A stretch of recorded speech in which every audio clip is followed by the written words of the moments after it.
ఉచిత పథకాలపై సుప్రీంకోర్టు కీలక వ్యాఖ్యలు చేసింది.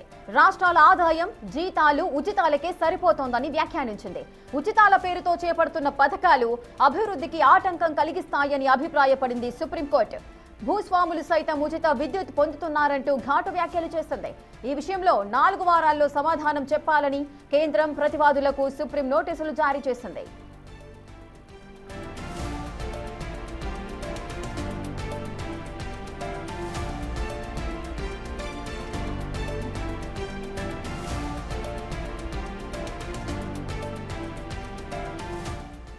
ఇసుక సుప్రీంకోర్టు కీలక వ్యాఖ్యలు చేసింది. ఏవైతే రాష్ట్రాలు ఉచిత పథకాలను ఇస్తున్నాయో వాటికి సంబంధించి పూర్తి డీటెయిల్స్ మా ఢిల్లీ ప్రతినిధి శివ అందిస్తారు.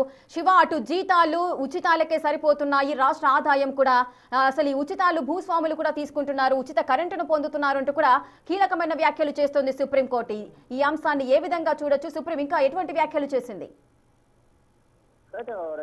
సుప్రీంకోర్టు ఉచితాలపై తీవ్ర ఆగ్రహం వ్యక్తం చేసింది. ప్రధానంగా తమిళనాడు విద్యుత్ పంపిణీ సంస్థ సంబంధించిన పిటిషన్ పైన విచారణ చేస్తుండగా ఇది తమిళనాడు కేసు విచారణ సందర్భంగా సుప్రీంకోర్టు ప్రధాన న్యాయమూర్తి జస్టిస్ సూర్యకాంత్ కీలక వ్యాఖ్యలు చేశారు. ఆర్థిక లోతులో ఉన్న రాష్ట్రాలు ఉచితాలు ఎలా పంపిణీ చేయగలుగుతున్నాయి అంటే దేశవ్యాప్తంగా కూడా అధికారంలోకి రావడానికి ఎన్నికల ప్రచారంలో భాగంగా ఓటర్లను ఆకట్టుకునే పనిలో భాగంగా రాజకీయ పార్టీలు ఉచితాలు ప్రకటిస్తూ ఉన్నాయి. అధికారంలోకి వచ్చిన తర్వాత ఉచితాలు అమలు చేసేందుకు ఆ నిధులు ఎక్కడి నుంచి వస్తున్నాయి? అసలే అప్పుల భారంలో ఉన్న రాష్ట్రాలు ఈ ఉచితాలు హామీలు ఇవ్వడం ద్వారా నిధులు కేటాయించడం ద్వారా మరింత అప్పుల ఊపిలోకి రాష్ట్రాలు వెళ్లిపోతున్నాయి అనేది ప్రధానంగా సుప్రీం ధర్మాసనం వ్యాఖ్యలు చేసింది. చివరికి ఈ భారాన్ని పన్ను చెల్లింపుదారులే మోయాల్సి వస్తుంది. ఏదైతే పన్ను చెల్లిస్తారో ఇప్పుడు ఓటర్లకు ఉచితాలు ఇస్తున్నారు, వారు పన్ను ఇంటి పన్ను రూపంలోనో వాటర్ పన్ను ఇతర వివిధ రకాల పన్నుల రూపంలో చెల్లిస్తుంటారు. మళ్ళీ తిరిగి వారి మీద భారం పడుతుంది. ఇది పన్ను చెల్లింపుదారులు ఎవరైతే ఉంటారో వారి మీద పెను భారంగా మారుతుంది అనేది కూడా సుప్రీం ధర్మాసనం వ్యాఖ్యలు చేసింది. నగదు బదిలీ పథకాలలో ప్రభుత్వాలు విజ్ఞతను పాటించాలి, లేని పక్షంలో ఆర్థికంగా అనేక ఇబ్బందులు ఎదుర్కొనే అవకాశం ఉంటుంది రాష్ట్ర ప్రభుత్వాలు అనేది కూడా ప్రధానంగా అధ్యక్షుడు సూర్యకాంత్ వ్యాఖ్యలు చేశారు. ఉచిత పథకాల కంటే ఉద్యోగాల కల్పనపై దృష్టి సారించండి. ఏదైతే ఉచిత పథకాలు ఇస్తున్నారో అది కాకుండా ఉద్యోగాలు ఇవ్వడం ద్వారా వారికి సంపాదించుకునే అవకాశం ఉంటుంది. కాబట్టి దాని ద్వారా ఆదాయం అనేది నెలకొంటే ఎక్కువ వస్తుంది వారికి అనేది ఉద్యోగాల కల్పనకు చర్యలు తీసుకున్నారని కూడా సుప్రీం ధర్మాసనం కీలక వ్యాఖ్యలు చేసింది. ఉచిత ఆహారం, ఉచిత సైకిల్, ఉచిత విద్యుత్, నగదు బదిలీ చేసే అభివృద్ధికి నిధులు ఎలా మిగులుతాయి? కేవలం ఉచితాలకు ఉద్యోగాలకు ఇవ్వడానికి జీతాలు సరిపోతుంటాయి. రాష్ట్రం ఏ విధంగా అభివృద్ధి చెందుతుంది? దీన్ని దృష్టిలో పెట్టుకుని ప్రభుత్వాలు ఉచితాలను అమలు చేయాలి. అసలు ఉచితాలు అనేది ఇవ్వద్దు అనేది ప్రధానంగా ఉచితాలు ఇవ్వకుండా ఉద్యోగ కల్పనకు ఉద్యోగాలు ఇవ్వడం ద్వారా వారికి ఆధారం అనేది ఉంటుంది. కాబట్టి ఉద్యోగాలపై దృష్టి పెట్టండి అనేది రాష్ట్రాలకు సుప్రీం ధర్మాసనం ప్రధానంగా కొన్ని సూచనలు చేసింది. అప్పుల్లో ఉన్నా కూడా ఉచిత పథకాలు అమలు చేయడంలో ఆర్థిక విజ్ఞతను సుప్రీం ధర్మాసనం రాష్ట్రాల ప్రభుత్వాలను ప్రశ్నించారు.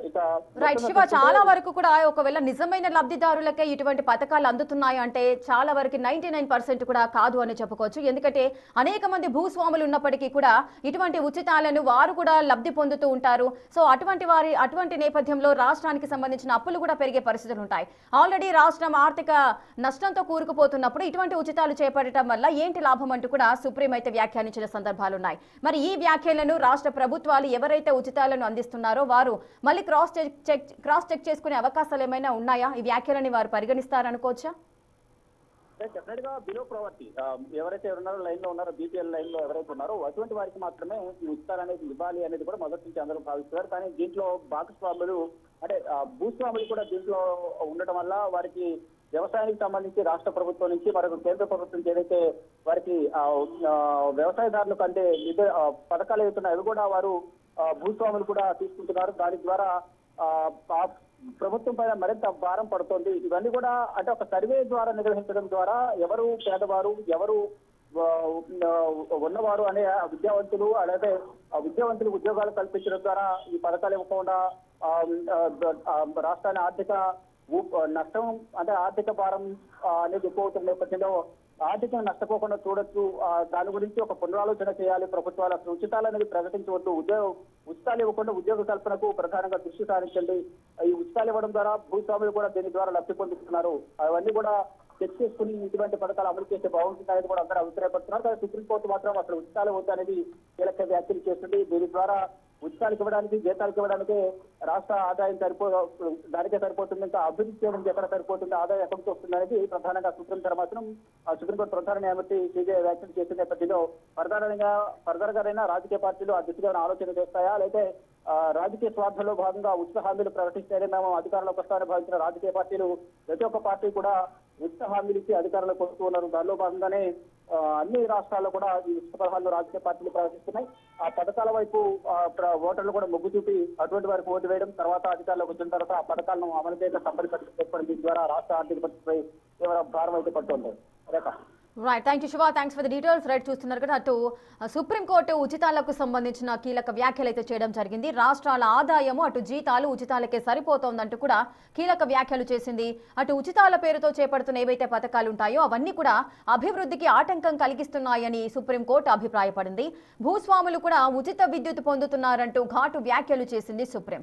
ఈ విషయంలో 4 వారాల్లోగా సమాధానం చెప్పాలంటూ అటు కేంద్రం ప్రతివాదులకు సుప్రీం నోటీసులు జారీ చేసిన సందర్భాలు నెలకొన్నాయి.